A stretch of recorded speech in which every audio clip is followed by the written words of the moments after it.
तर जय बजरंगबली मित्रांनो, हे बघा आम्ही नाश्ता करणार आहोत. आता रात्रीचा उरलेला भात मस्त कांदा टाकून फ्राय करून खाणार आहोत.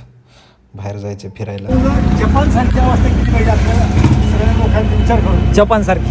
जपानमध्ये तर त्यांनी काय जाहीर केलं हो. की तुम्ही दोघेही सरकारी नोकर आहात पती पत्नी, हां. आम्ही तुम्हाला 3 महिन्याची सुट्टी जाहीर करतोय.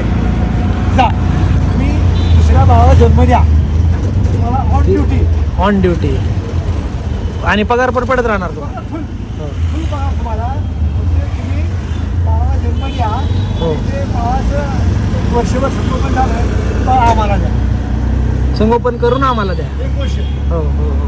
आता सांभाळतो. तर तुम्ही आता ऐकल्याप्रमाणे तेवढी मामाची विनंती मोदी साहेबाला पाठवा.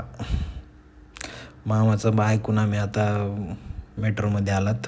हे बघा कसं बाहेर देशात आल्यासारखं वाटायला. एकदम नंबर 1 आपल्या पुण्यामध्ये. हे बघा कसा झेंडा फडकायला आपला तिरंगा. आणि संध्याकाळी आपलं मस्त मसाला पान खाऊन आपला दिवस